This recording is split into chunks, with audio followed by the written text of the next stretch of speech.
Hi there and welcome to this recording. It's Willie Knight here again, and tonight I wanted to talk about a question that I basically asked the universe, or asked myself, about a year ago I suppose now.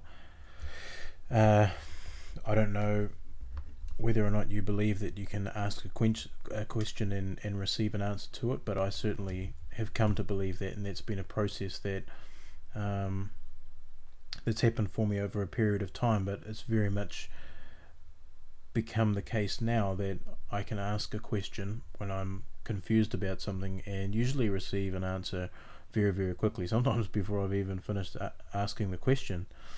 But basically, I was having trouble understanding why is it, that we have things in our lives that we're not happy about? Why is it that we have things that are less than what we would like, and why do we sometimes feel that it's difficult to attract things that we might be trying to attract, if you're familiar with things like the law of attraction and these kind of things. And because if you've watched a DVD like The Secret, you might be sitting there going, well, I've been thinking about these things, how come I'm not attracting them, and so forth and so on. And so I asked this question to try and understand this a bit better, and the answer that came to me was unworthiness. And this was not referring to an inherent unworthiness, but rather our feelings of unworthiness. And what I realized is that in our existence, we won't create anything that is less than what we believe we are worthy of. Because if you don't believe that you're worthy, then you won't create the thing that you're thinking about. And basically, this should be a testament to the power of your own creativity, because you are so powerful as a creator that you can limit your creativity to only the things that you consciously believe that you're worthy of. And that's exactly what happens. I think, honestly, this is really a lot of what free will is all about, that we have the free will to limit ourselves, because in truth we're really unlimited. There can't be any limitations, because we are one with the creative energy of the universe. How could we be separate from it? But in this existence and in this experience, what we have is the ability to actually limit ourselves and to experience ourselves as less than we really are. And so basically, that's what came back to me as the answer to that question, is that it's our own sense of being unworthy that allows us to experience a limitation or lack or any of these kind of things. But I feel very deeply that the universe wants us to remember and wants us to know that we are worthy, that we are deeply worthy, more worthy than we could imagine. And our journey is to remember that worthiness, and to remember that we are worthy of everything that we desire, or else it would be impossible for us to even desire it. I think that the universe really wants to remind us of how beautiful and incredible we are. And one day I was writing an idea for a novel, and as I was writing a piece of this book, one of the things that came through to me and was part of the book was that everything that we see around us, the beauty of nature and all of those kind of things, that we can sit there and be in awe. And cultures throughout the world, throughout history, have worshipped different aspects of nature, the sky or the sun or the sea, or all these kind of things. But what all of these are, the irony of that is that all of these things are a reflection of our own inherent beauty and worth. And it's a message to us from the universe to remind us of our own beauty, our own inherent worth, and of how beautiful we are in the eyes of the universe. More than anything, the universe wants us to remember just how beautiful and worthy we are. And as we begin to remember that, we begin to experience that more and more. And the more worthy that we see ourselves, the more capable we are of creating whatever we want.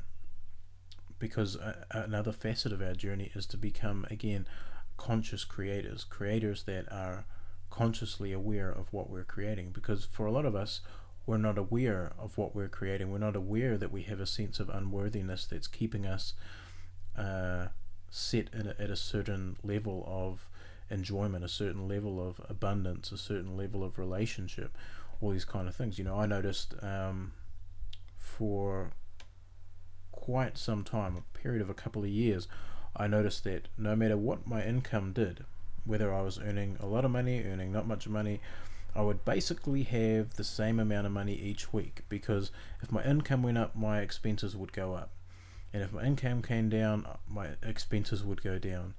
And slowly I started to realize that there's got to be some kind of pattern to this. There's got to be some kind of reason to it. It can't just be coincidence that over the last 2 or 3 years, consistently, my income has always been balanced out by the expenses to leave me with basically the same amount of leeway, which was just enough to get by, and just a little bit more than that. But basically what I started to realize was that was really a reflection of my sense of worth. I was receiving what I felt I was worth.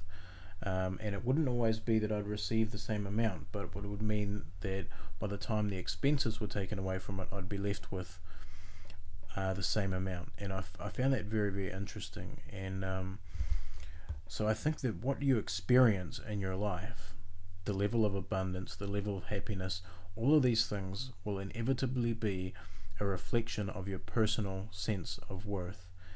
And so if you're not happy with what you're experiencing, then that should tell you that deep down, at the core level, there is a part of you that knows that you're worth more than what you're creating for yourself.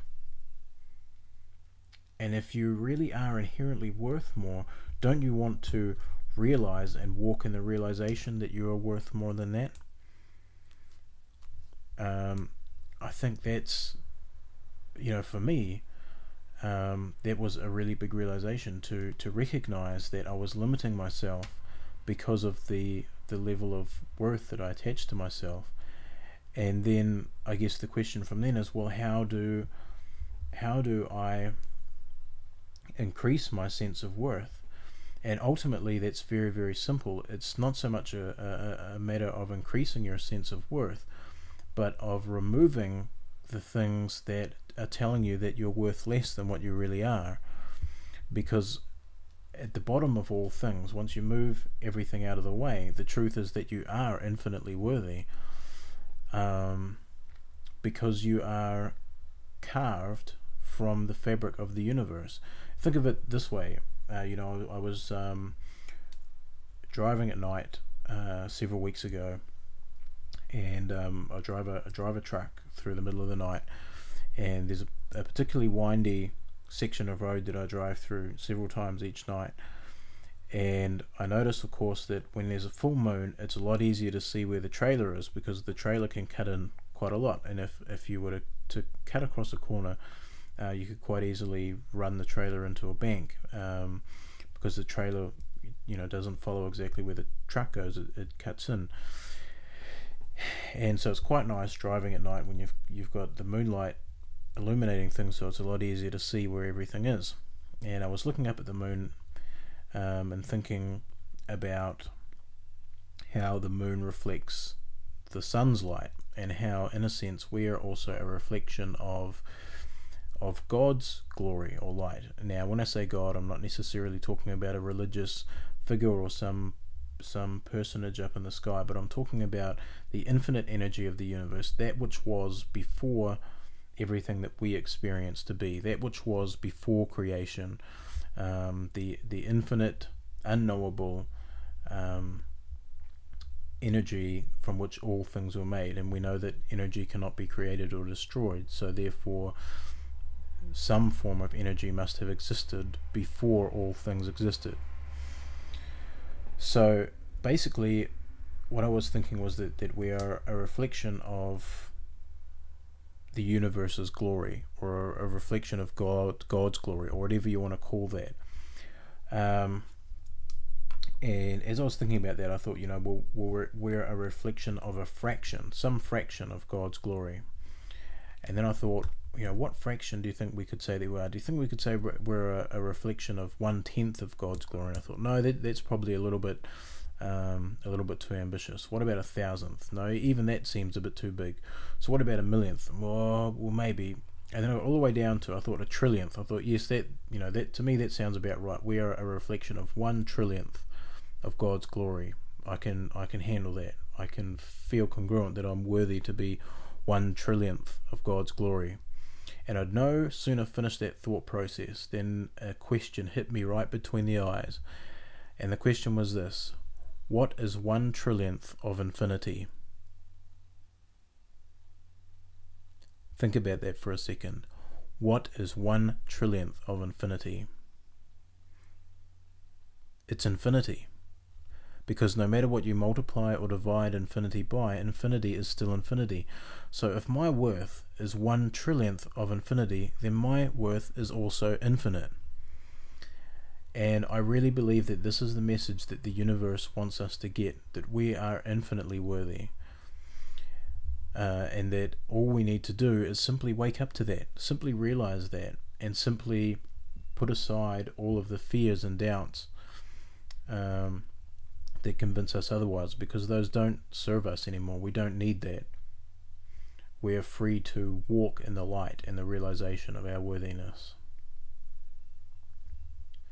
I hope that this has been, again, a beneficial podcast.